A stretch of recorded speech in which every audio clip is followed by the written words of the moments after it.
প্রিয় বন্ধুরা, কেমন আছো সবাই? আশা করি সবাই ভালো আছো। আজ তোমাদের জন্য আরও একটা নতুন ভিডিও নিয়ে চলে আসলাম। আজ আমি তোমাদেরকে শোনাবো আমার স্বামী বাড়িতে না থাকায় ভাসুর কিভাবে আমার মাঠে খেলা করেছিল সেই মজার ঘটনা। বন্ধুরা, গল্পটি শুরু করার আগে বলে রাখি, যারা যারা আমার নাম্বার নিতে চাও তারা ভিডিওটা না টেনে দেখো। ভিডিওর মাঝখানে আমি আমার নাম্বার দিয়ে দেব। সম্পূর্ণ ভিডিওটি না দেখলে নাম্বার পাবে না। তো চলো বন্ধুরা, দেরি না করে গল্প শুরু করা যাক। আর হ্যাঁ, পরবর্তী গল্পগুলো পেতে চ্যানেলটি সাবস্ক্রাইব করে পাশে থাকা বেল বাটনটি বাজিয়ে দিয়ে আমার সাথেই থেকো। বন্ধুরা, আমার নাম রত্না। আমার স্বামী কার্তিক দার্জিলিংয়ের একটা বড় চা বাগানে চাকরি করে। আমাদের বিয়ের পর আমি কার্তিকের সাথে দার্জিলিংয়ে বাসা নিয়ে থাকতাম। ও প্রতিদিন সকালে বেরিয়ে যেত, আসতো সন্ধ্যার আগে আগে। আমি সারাদিন সংসারের টুকিটাকি কাজ করে গান শুনে টিভি দেখে সময় কাটিয়ে দিতাম। দার্জিলিংয়ে থাকছি প্রায় 1 বছর।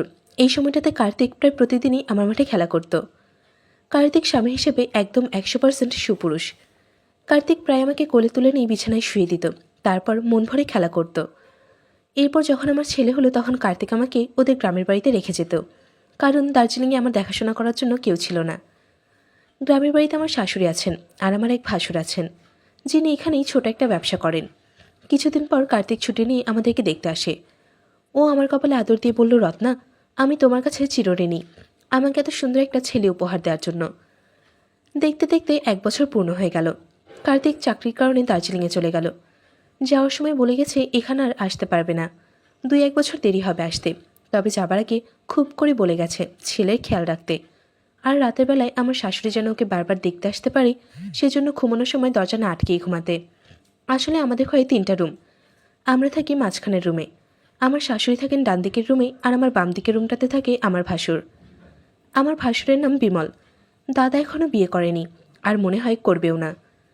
একদিন আমি অনেকগুলো জামাকাপড় ধুয়ে খুব ক্লান্ত হয়ে গিয়েছিলাম, তাই সন্ধ্যার সময় রাতের খাবার খেয়ে শুয়ে পড়েছি। অনেক রাতে ঘুম থেকে উঠে দেখি বিমল দাদা আমার রুমে। আমি দ্রুত বুকে কাপড় টেনে নিলাম, মাথা নিচু করে বললাম, দাদা আপনি? উনি উত্তরে বললেন, হ্যাঁ রে, বাবুটা কাঁদছিল, ভাবলাম তুমি ঘুমাচ্ছ, তাই এখানে এসে ওকে কোলে নিয়েছি, একটু ঘুম পাড়িয়ে দিলাম। বাবুর প্রতি ওনার কেয়ারিং দেখে আমি মনে মনে খুব খুশি হলাম। একদিন আমার মনে কেমন জানি সন্দেহ হয়। শ্রাবণ মাস, মাঝরাতে টিপটিপ করে বৃষ্টি নেমেছে। টিনের চালে বৃষ্টির শব্দেই আমার ঘুম ভাঙল। ঘুম ভেঙে দেখি দাদা আমার মাথার কাছে বসে আছে, আমার বুকের ডান পাশে হাত দিয়ে বসে আছে। আমি তাড়াতাড়ি বিছানা থেকে উঠে অনেকটা রাগ হয়ে জিজ্ঞাসা করলাম, আপনি আপনি এখানে কি করছেন? আর আমার বুকে?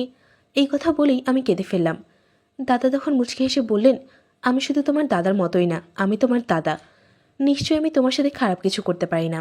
আসলে মনে যদি পাপ না থাকে তাহলে তুমি যাই মনে করো না কেন, তাতে কোনো পাপ নেই। তুমি ঘুমাও, আমি যাচ্ছি। এই কথা বলেই উনি চলে যাওয়ার পর আমি কিছুতেই ঘুমাতে পারলাম না। আমি কোনোভাবেই বুঝতে পারছিলাম না ওনার উদ্দেশ্য কী। একবার ভাবলাম আমি আজ থেকে দরজা আটকে ঘুমাবো।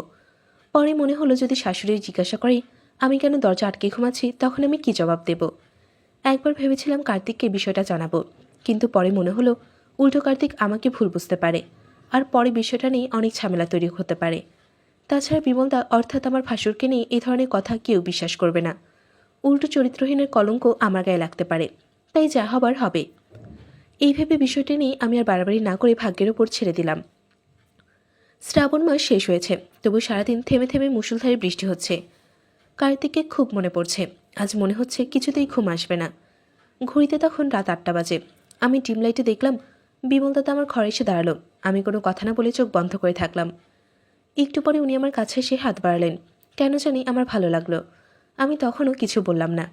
আজকের ভবিষ্যৎ আমি বুঝতে পারলাম। উনি আমার উপর হাত দিতেই আমি হাতটা চেপে ধরলাম। বললাম, দাদা কী করছেন? উনি বললেন, আমি আজকে তোমাকে ভালোবাসতে এসেছি। এই বলে আমার একটা হাত টেনে নিয়ে ওনার কলার ওপর ধরিয়ে দিলেন, আর আমাকে যত্ন সহকারে কলা খাইয়ে দিলেন। এরপর উনি যখন শুরু করতে যাবেন আমি তখন বললাম, দাদা মা উঠে যাবে। উনি বললেন, আমি আজকে মাকে 2টো ঘুমের ওষুধ খাইয়ে দিয়েছি, তাই জেগে ওঠার ভয় নেই। আমি ওনাকে শক্ত করে জড়িয়ে ধরলাম। উনি তার কাজ চালিয়ে যেতে লাগলো। কিছুক্ষণ পর বলল, এখন কি মাঠে খেলা শেষ করব? আমি বললাম, হ্যাঁ দাদা, শুরু করে দিন। আমি আর সইতে পারছি না।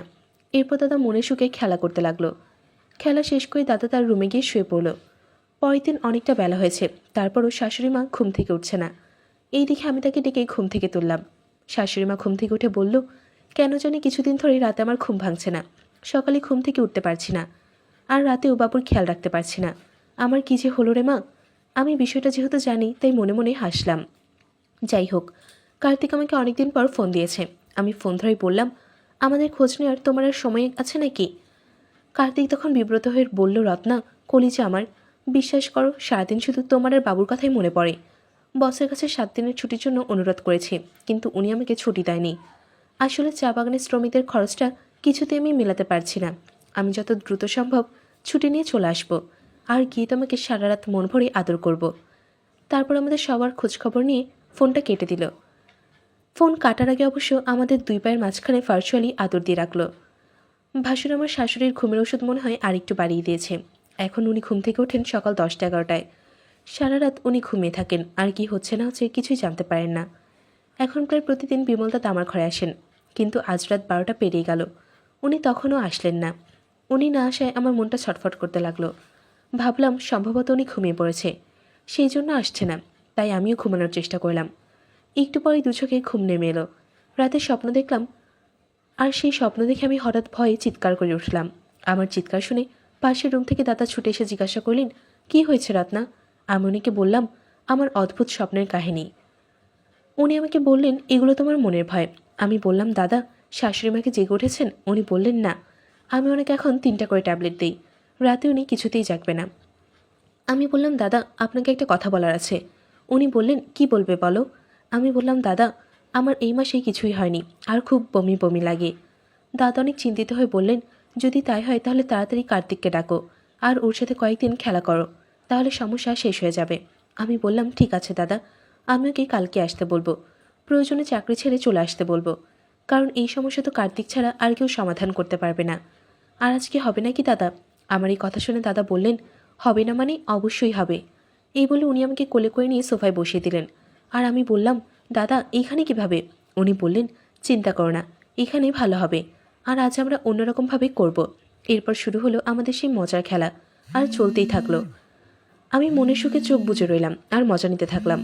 তো বন্ধুরা, আজকে এ পর্যন্তই। এরকম নতুন নতুন ঘটনা শুনতে আর ভিডিও পেতে এখনই আমার চ্যানেলটা সাবস্ক্রাইব করে একটা লাইক ও শেয়ার দিয়ে আমার সাথেই দেখো। আর হ্যাঁ, তোমাদের ওই সুন্দর নোটটা দিয়ে কমেন্ট করতে ভুলে যেও না যেন। এতক্ষণ আমার সাথে থাকার জন্য তোমাদের সবাইকে অসংখ্য ধন্যবাদ। সবাই ভালো থেকো, সুস্থ থেকো।